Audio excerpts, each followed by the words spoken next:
and then this. Copy that, and go here. Right. We're live, Gim. We are live now. Certainly alive. I can't see anything coming up on YouTube Hello? where people are listening to us. Because there was 1 minute. Oh, there you go. Tim Hargreaves is there. He says hello. And there's usually a 30-second to a minute delay. So if you just get going, they'll all hear us. I can't see any of the questions on here though. Hold on. I'll give you this. I'll go here, and then I'll go chat box. Then this here, paste. Click on that, and then I'll bring it up for you. And I'm looking at it now, and I can see us. And we're hold on. Yeah, there you go. We're locked. We've got audio and sound. Okay, I'm wonderful. Google Plus is being wanky, Timothy. Right, hello and welcome to a Burkamp Wonderland Transfer Deadline Day Special Part 5. Joining me today, I have the Angry Terrorist Danny. And how are you today? Marvellous. Next up on the list, it's Bex. Hello, Bex. Hey, you alright? Yeah, not too bad. And yourself? I'm good, thank you. Wonderful stuff. And next up, Reverend Raj Patel. God bless you, Kim. How are you? Not too bad, thank you. Getting continually fucked off with Google Plus throughout the day, but I'm still here, which is an achievement in itself. Excellent stuff. Good stuff. And finally, making his, well, I would say debut for the second week in a row, but just we're happy to have him back for the second time this week. It's Gav from Shiwari Yellow Ribbon. Hello, Gav. Hello, mate. Good stuff. Wonderful then.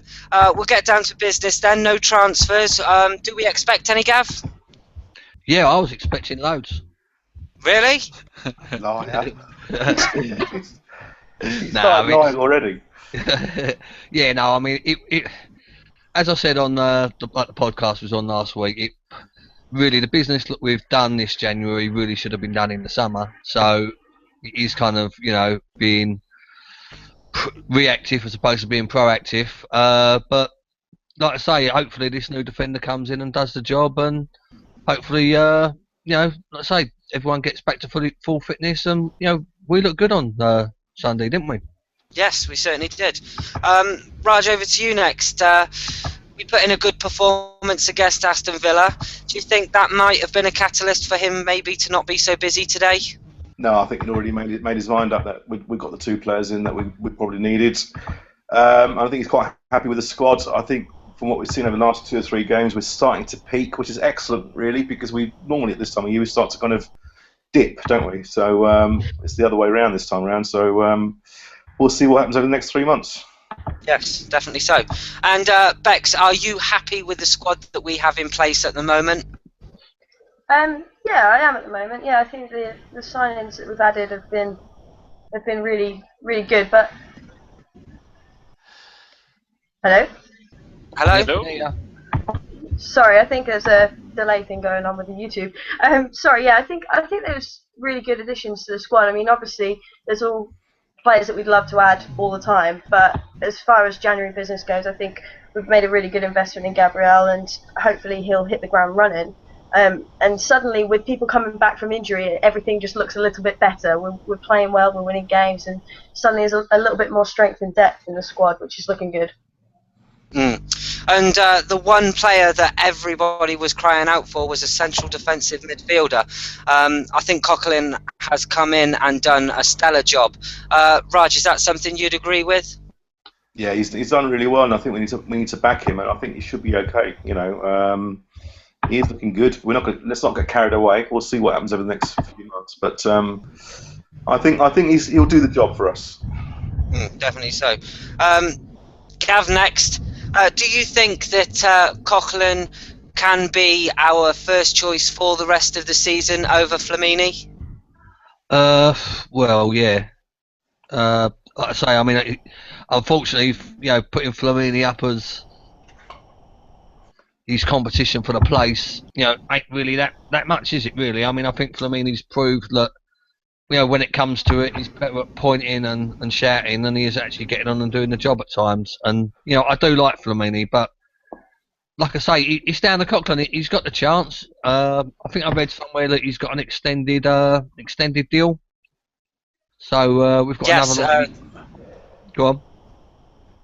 I was going to say, Jeff said earlier on the podcast that there was a contract on the table and that the signs from the club were fairly confident that he was going to sign that. Yeah. So I mean, it's good that he actually wants to stay because he has been messed about a bit, loans out here, there, and everywhere, and for the length of time he's been at the club to how many games he's played ain't really that great either. But like I say, you've just got to, it's what we've got. If no one's bought in the next 4 hours or 3.5 hours or whatever it is, then as always you've got to back the men on the pitch and just got to hope that really he comes through, because even though he's 23, he's still really not had his breakout season yet, has he? Do you know what I mean? He really needs to sort of put consistent performances in and basically stick to his job. And that's the problem we've had in midfield. We've had too many midfielders that, if their role was the defensive side of the game, halfway through the game they think they're fucking Lionel Messi and run up the pitch. So it's hopefully he's going to be disciplined, and hopefully it'll bring us forwards.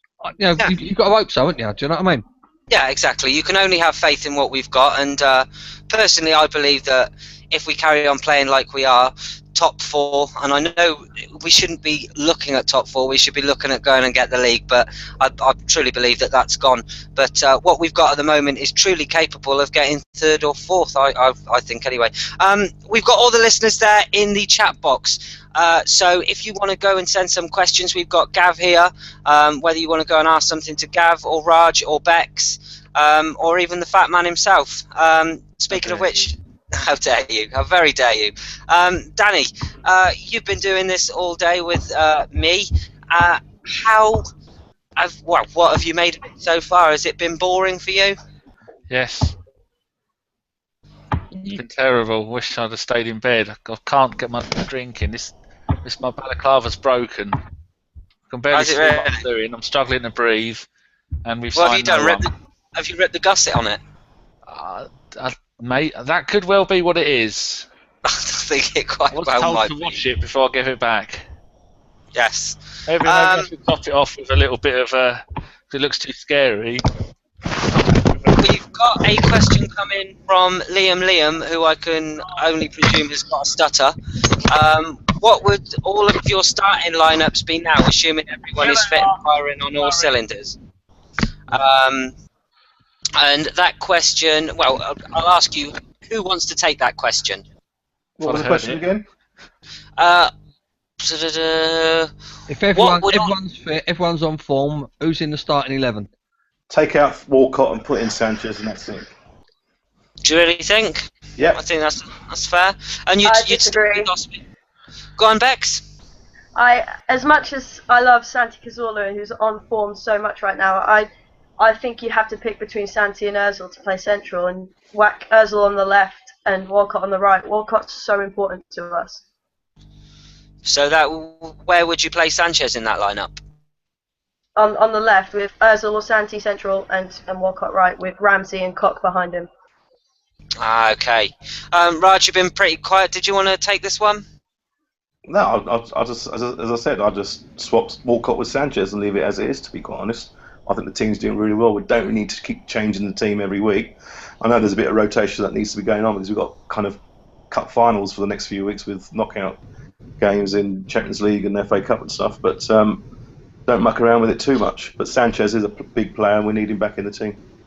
Mm. And we'll switch to Gavin another question. Lewis Ham says, how orgasmic is the thought of an on-form Santi, Ozil, Walcott, Sanchez and Ramsey playing together, and just what are they capable of, Gav? Well, I mean, they've all shown individual brilliance over the last 2 years. So the likelihood of them all being fit, all being on form at the same time, is a bit of a stretch of the imagination to start with. But if they can all get fit and all play together and all be on form, I don't think we really should be having much trouble with anybody in the world.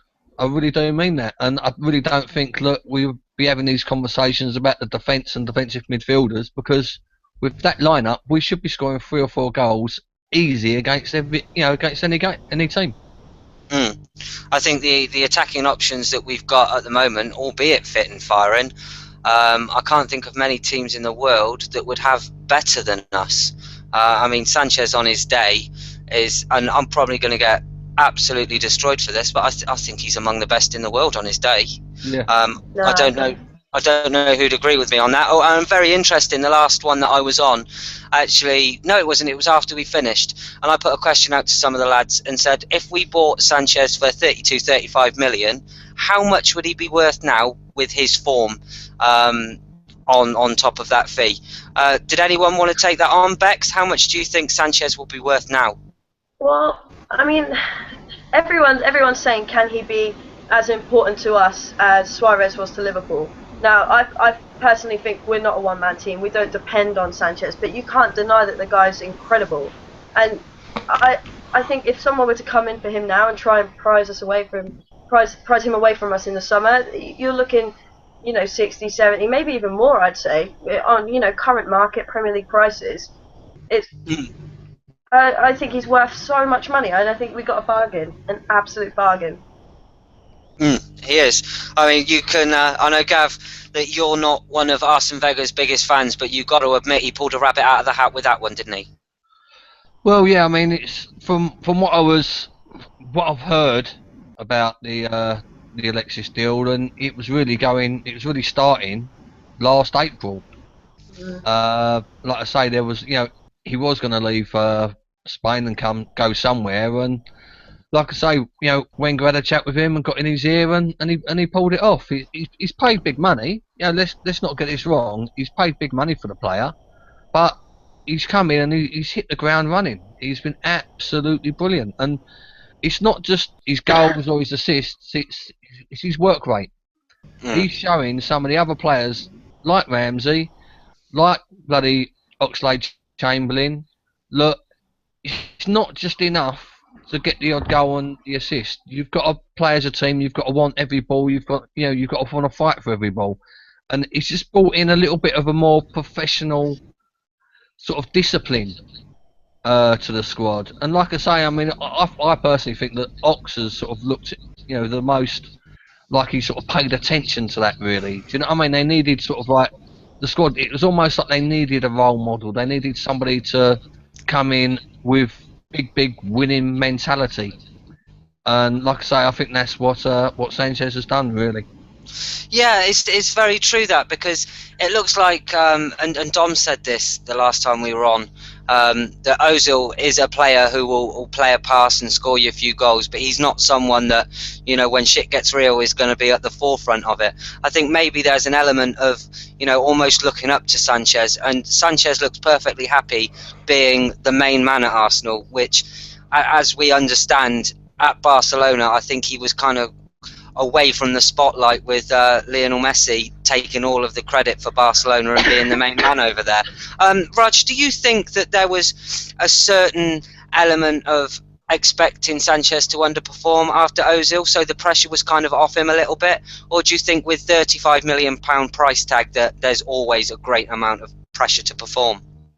But there's always pressure to perform if you come to a club like Arsenal. It doesn't matter how much you're worth or how much we've paid for you. But I remember last summer, and I think the majority of Arsenal fans were very positive and very supportive, and there was no kind of negative feeling that he might not do what he's supposed to do. And I think he's proved us right, basically. He's had a fantastic season. I think he's doubled his value easily to 60-70 million, as Beck says. I mean, I saw something in the papers today that Bournemouth were about to buy a player for £5 million, and I think, Christ almighty, the times have changed now when Bournemouth could pay £5 million. So looking at Sanchez, he's worth 60-70 million pounds. I think he loves playing at this club. I think the fans love him, and he appreciates that. And I'd be gobsmacked if his head was turned this summer. Do you almost think in the short time here that he's become a bit of a cult hero? I think he has, and I'm not saying he's a legend or anything, but he's certainly become a hero amongst the fans. He's one of my heroes. I thought he's done fantastically well, and I just hope he just carries on. He's set a benchmark for the other players, and the other players are now working hard to reach that, and some of them have. And I think if they carry on doing it that way, then we're going to have a great squad. And I think, looking at the next 7 or 8 fixtures, they are all winnable. And Bex, do you think it's fair to say that we haven't seen a player come in and hit the ground running quite like this since maybe Santi Cazorla came in? I think everyone sort of has that thought in the back of them, is it going to take 6 months before we see the best of him and all that, but I don't think anyone really expected him to just come in and just take the Premier League by storm just like that. I mean, even Suarez didn't do that straight away, and I kind of echo what Raj said there, that he has this sort of fire in his belly that drags everyone else in the team up to go and work, and that determination I just admire so much. I mean, there's no getting away from Ozil as a magnificent player. He's got so much quality, but sometimes I'm aching to see a little bit of fire come out of him, a little bit of passion, and I'm sure he has it, but it's just good to see. I mean, we shouldn't forget, when no one is slagging off Mesut Ozil on a Bergkamp Wonderland, we've always said, that maybe he hasn't had a fair of the green from the fans. I think to expect him to come in and do such great things so early, I mean, we all saw him come in, I can't remember the game, but he crossed it for Giroud, one of his first games, and everyone was going, oh my God, he is the real deal. And then he kind of went off the boil. But we have seen him have a few injuries. He's come back, and he's obviously done some weight training, and he's bulked up a little bit. Just how important, Gav, is it for a player to be able to deal with the physicality of the English league? What? Ozil has done a lot of weight training since he's been out injured, he's really bulked up. How important is that to be physically ready for the Premier League? It's like asking, should we shoot more? Do you know what I mean? It's one of those things. The players and the pace and the physicality, how bloody strong other players are. You need to have a bit of bulk on you. Do you know what I mean? You're just going to get pushed off the ball, and it's not only the fact that they need to be stronger when they're holding the ball. It's the fact if they're stronger, they're inclined to get injured less, I reckon. If they're sort of properly trained in everything. Do you know what I mean? They've just got to have more of a build to them. Footballers these days have got to be like they've got to be built like 400-metre athletes. Do you know what I mean? They've got to be solid in every department. So like I say, he's had nothing to do apart when he's been off injured, apart from a bit of recuperation. So yeah, do you know what I mean? It's been good. I mean, even Theo's tried that bulking on a bit as well, and I think it shows a lot more because the shirts are so bloody tight. Yeah, I mean, it's something that they should have really learned from Cesc Fabregas as well, isn't it? Because when we first saw him in an Arsenal shirt, he was getting harried and bundled off the ball, and he came back, and he'd done all the weight training and really bulked up, and it helped his game no end. And we can only hope, touch wood, that the same is with Ozil. I'd like to say a big hello to Stevie, who's he's in Barcelona at the moment, and I've offered to pay the luggage fee to bring Messi back. So we'll see how that goes. Hello to Stevie. We got a question for you, Raj. Do you think SK and Stan Kroenke will take money out of the club to assist moving his Rams NFL team to LA? Kroenke said no public funds would be used for building their new stadium. Basically, the story with Kroenke is he wants to move and build a stadium in Inglewood in California, and in order for him to do that, he needs to get 24 votes out of 32 from all the other clubs to allow him to do that, and he hasn't actually got those 24 votes yet. But he's threatened the mayor of Inglewood that he'd actually move and build that stadium whether people liked it or not, so without approval. If he does that, because he doesn't get the 24 votes, then he doesn't get any financial assistance from the NFL, who usually stump up some cash to build new stadiums and stuff like that. So there is a possibility if he goes the wrong way for him and he does it without permission, then he needs to find that money to build that stadium elsewhere. So he could take money out of Arsenal, or what's been kind of mooted around, which I don't know whether it's true or not, is that he might actually sell his shares in Arsenal. So there'll be interesting times ahead. They want to build an 80,000-seater stadium. Sorry? They want to build an 80,000-seater stadium and a 6,000-seater arena next to it as well. And Yeah, those exactly. But he's got pressure because there's two other teams that want to. I think it's the Raiders and the San Diego Chargers also want to move there. So it's not cut and dry just yet. And he also wants to buy the LA franchise of the MLS, doesn't he? He does. He's basically wants to buy everything at the moment. But I think it's going to go to court first. So you'll have to stay tuned on that. And we'll fire through some of the questions on here. Again, if you haven't asked anything, or even if you have, just put something in the chat box and we'll answer it straight away. This is as much about interaction with you guys as it is transfers, and there's not a lot of the latter. So we'll move. For dinner. What are you having for dinner? I've had a pizza. Yeah, you fat git. Next question coming in from Simon. Do we all like the super tight kit, Danny? Oh yeah. I couldn't get an arm in it. I wear it as a cape. I cut it open and wear it as a cape. Really? have you seen the guy that's the cape at the back and the bib at the front? It's dual usage. Jesus, I could just imagine it. It's like it would be like someone has spray painted the shirt on you. I'll try and get salami nipples in another transfer deadline day podcast, but that's what it would be like. Bex, are you a fan of the super tight kit? Gav is.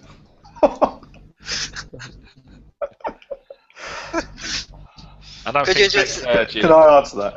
Yeah, no, I was just going to say, what if we signed Lars Bender and we got Gav a nice kit, a nice super tight small kit with Bender on the back? I'm sure you'd love that, would you, Gav? I just want to say that I just want to say that I'm really impressed that Gav has noticed the tight shirts this season, and it's kind of like accepting his sexuality. I'm just dead impressed with that. Last time he bought a kit, it didn't even have a sponsor. That's how long ago it was. Oh, bloody hell. The last time I bought a kit, trust me, if I put that on now, it looks bloody tight. Trust me. But it's, like I say, tight kits are just literally, the only thing I can see the point of actually having the bloody things is so that players don't get their shirts pulled. Because there's too many shirt pullers and shirt lifters on the pitches these days. You don't see many ripped shirts nowadays, do you? Well, no, exactly. Apart from Santi, who had his nipple out, it looked a bit like a gimp. Very much like what Danny looks like at the moment with a nipple showing. I completely forgot about that. He got his shirt ripped, didn't he? He did. I don't know what I'm talking about. And nice to see that Kelly says it looks very good on Olivier Giroud. Danny, are you able to comment on that one? Looking at it from a different way? He's a very good-looking man, and I'm quite jealous. Yeah? Yep. You wish you had his body then? I certainly do. I'd become a footballer, and I could eat as many cakes as I want. That's fine. We will move on to another question. And Godwin says, would you still want Schneidlin given Cox's performances? Gavs? Yes. Raj? Yeah, definitely. But we'll probably go for him in the summer. I think that's going to happen. I honestly think if I had to put a pound on any player that we sign in the summer, it would be him. Yeah. I reckon it's all but done already. Yeah. Is that your offer to chip in for it with a pound? They get enough of my money. You pay their wages. I pay their wages. Right then. Is there anything anybody else wanted to talk about on this podcast? We've got roughly about 8 to 10 minutes left. Is there anything that surprised anybody from today? Is there anything that anybody wanted to talk about in general about the team? I'll go with lineup for Saturday. Okay. It's something I'm really curious what everyone thinks about, because I think this is Sanchez such injured? a big game. Is Sanchez injured, or was he just sort of just left out yesterday? I think there's rumours that he's 50-50, but I think he'll play. Oh. He's got a minor hamstring strain at the moment. I don't know. Don was saying about this on one of the earlier pods. He doesn't know necessarily how serious it is. They didn't know whether they dropped him against Aston Villa, so he would have a better chance. Well, he would have a better chance whether it was actually fake or fiction. But if it was a small hamstring strain, then it would be very much touch and go whether he played. I wouldn't pick him. I wouldn't pick him if he's not 100%. We just don't want to risk it just because it's of one game. I know it's one of the most important games of the season, But I reckon that team that went out on Sunday will beat them anyway. So I wouldn't risk him whatsoever. What's the question, Bex? Who would you keep the lineup the same, or would you bring in different players based on the fixture and the, I mean, Ozil was fantastic, but is he ready for the North London derby? Does Cazorla go out left because of Ozil coming in, or does Ozil go out left? Do you bring in Rosicky, who loves the North London derby? Yeah, those 2 goals last year. I think I'd leave it. I'd go with that. Someone's put in that a tweet has been put out that Koch has signed a new deal worth 40k a week, and for me he's got to be one of the first names on the team sheet against that shit up the road, and he needs to 2-foot that fucking Kane fella, right, and put him so far up in the air that he's touching the floodlights. So I'd keep the line up as it is. You obviously keep the line up as it is with the Lecoq playing. Raj wants to keep it the same because he's worried about Sanchez getting a kick if he's not fully fit. How about you, Gav? I actually think there's probably bugger all wrong with Sanchez, to be honest with you. Hopefully seriously, I do honestly believe for the first time he's not just run the player ragged. He's spotted a couple of weeks where he could sort of chill him out. Yeah, I mean, give him a bit of rest and recuperation, and I reckon we'll see him. I think we'll probably have him in place of Ozil on Saturday. That's what I personally think. I'll be very surprised if he don't start. How about you answer your own question, Bex? I'm just curious to see what you'd say. I'm kind of torn. That's why it was my question, really. It's a very good problem to have, I guess, and I don't know. I think Rosa has to see minutes, whether he's a sub or whatever. I'd love to see him play. If Sanchez was fit though, who would you take out to fit him? Would that be Walcott moved to the bench? I think Walcott or Ozil, yeah. That's anti-central. Very good, Danny. Is there any other questions that you've got? It's snowing in here in Cambridgeshire, and I'm going to go out and do some ledging. Oh, that's cricket, isn't it? I don't know. No, I don't think there's any questions. I think it's going to just be one of those days where I'm quite happy with the 2 players we've got. I'd maybe like a little bit more up front, but I don't think that's going to happen. This thing's beginning to itch. Liam, the man with the stutter again, has asked if we're worried about Harry Kane, because the Spurs seem to think that he is the prodigal son at the moment, where I think most Arsenal fans just think he's a bit of a prick. Gav, are you worried about Harry Kane? No. I honestly don't even know what the fella looks like. He is one ugly bastard. Yeah, I mean, and again, that's sexist, my dear. But no, it's just for you. It is. I can't stand. Like I said on the podcast in the week, all this whether a player's pretty or not is bollocks. Do you know what I mean? You'd be really offensive if you're talking about female football when you said, do you know what I mean, whether the females are pretty or who's got the best arse and shit like that. It's bollocks. Do you know what I mean? It's fuck all to do with lovely football. Bristols. But it's got fuck all to do with football. Do you know what I mean? Give me 11 fucking blokes that look like they're gonna spit blood and, do you know what I mean, puke up at the end of the game because they've run their arse off for the Arsenal. That's what I want to see. Not fucking someone who's got pretty hair and who everyone thinks is pretty. I don't think Keown is worried about it. But back to it. I mean, I think we're going to roll them over. I think we'll roll them over by 2 or 3 goals at the weekend. I really do, because they're shit. I ain't worried about any of their players whatsoever, apart from their keeper. Their keepers, if they're going to get anything out of it, it's going to be their keeper.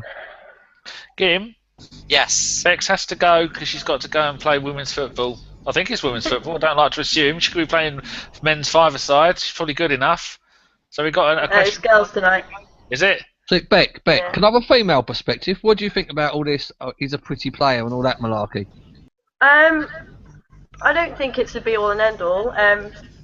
It's nice when players are aesthetically pleasing, but I mean, there seems to be a bit of a trend though of Arsenal. Like he tends to go for good-looking players. I think. I don't. Oh, dear. But I mean, we're linked with Schneiderlin. This other guy, this left back we were linked with today. I did a quick Google image search of him and was like, I think he goes for looks first, maybe.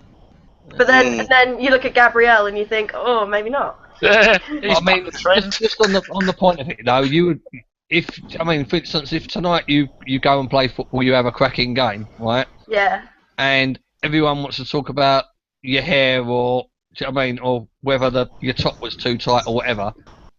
It's not right, is it? It ain't. Oh no, of course it's not. Of course it's not. And it's all about football first. Football comes first. But you know, in the professional game, when these guys are wearing tuxedos at Arsenal balls and it's all over the internet and stuff, it's look at Aaron Ramsey. He suddenly had a good season. Next thing, he's got like a perfectly tailored beard. He's got a modelling contract and God knows what. I think he moved to Hoxton, didn't he? Yeah, Shinola was doing it 15 years ago. Yeah, very true. Football first. Yeah, okay. If you need to go, Bex, we will let you slip away. All that we ask is for a team photo for this evening. Okay, I'll put it on Twitter. Thank you We will very get much. you on a normal podcast sooner rather than late. We certainly will. Cheers. Cheers, bye. Bex. Thank you very much. We'll continue with the questions then, and one for Raj. North London derby, Bellerin or Chambers? Oh God, good one. I'd sit with Bellerin. I like people who are playing well. If they're playing well, they should stay in the team. So I'm going to stick with Bellerin. Okay. Gav? Yeah, I like Bellerin. Good stuff. And finally, Danny? Well, in a North London derby, do you really want to start a bloke who gets booked for bloody the wind changes direction? Fuck, maybe he won't even make it past half hour before he gets 2 bookings or kills someone. And did you see what Kane said in the papers today when he was at Arsenal as an 8 and 9-year-old? He wished he'd have gone there wearing his Spurs shirt, pretending that he was a Spurs fan back then. What a prick! So He's lying as Bellerin, well. because Bellerin will ruin them. He cried his eyes out when we lost the Champions League final.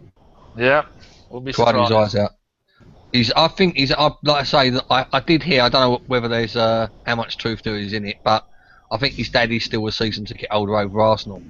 Much like Tim Sherwood's dad. Well, and Harry Redknapp's dad as well. Harry Redknapp's dad was a big Arsenal supporter. Didn't miss a game. Harry's not opening his window today. We're all very sad. Yeah. Yes. We'll just about wrap that up there then. Not unless there's anything anybody else wanted to add to this. No, it's snowing. I'm excited, Gimli. Maybe it's a sign that the apocalypse is coming, or we're going to sign someone. Sick of the snow. We've had snow for the last week. It's gone my tits. Not around here. We haven't. We never get snow. Last time we had a layer of snow here was 2013. Maybe you'll get some thunder snow. Go out and play golf on your front lawn. Wasn't that an album by Metallica? Thunder Snow. I don't know. If only Chris was here. See, Raj knows. Right, all that's left then is to thank the guests. Danny, as always, Raj and Gav. Gav, personally, it's a pleasure to be having you back doing a little bit on the show for us, and I'm sure all the people that listen will absolutely love to know that you are going to be back every month and a half or so. Lovely. You know the rules. Packet of Jaffa cakes. Yeah. And a chat with Raj. That's all I ask for. It's not much. How come he gets Jaffa cakes? This is not fair. I'll get you a gold bar next time you're on. Do you like them? It costs me like £6 for a packet of Ferrero Rochers every time I go on. Do you know what I mean? It costs me money. I'll send you an Xbox One game every time you come on, Raj. Okay, that'll do. You'll have 50 copies of the cheapest one. I need to get a console first because the other one got nicked. So. Oh, swine. Got it? No, I bought it on eBay and it was a fraud seller. So Oh, wanker. I've got to go to a bloody resolution centre. Anyway, I'm boring you. Yeah. Get Anne Robinson on the case. Actually, We Matt will- Allwright from Watchdog follows me. I'll let him know. Does he really? He does. He keeps annoying me. You could tell him about that rigmarole I had with my sofas, because nobody seems to care. He keeps wishing me a Merry Christmas, and I keep telling him no, not until he stops fucking around on Watchdog with his little comic sketches. He's ruining it. I'm going to be able to tell you in a second who we've got on for the last one, because I do have a list just quickly before we go. Yes, Everyone. on at 10 o'clock. It is pretty much everyone. We've got Jeff Arsenal, Kate, Tim Payton, Andrew, Flip Flop, Danny will be here, Chris, Dom, Raj, will you be joining us? Celebrity Big Brother. Fair enough. I'm Sky Plusing it myself, but there you go. Get Perez out. Get Perez out. So that was a Burkamp Wonderland podcast transfer deadline day special part 5. We'll see you in an hour and a half to wrap this shit up. Good night. Goodbye.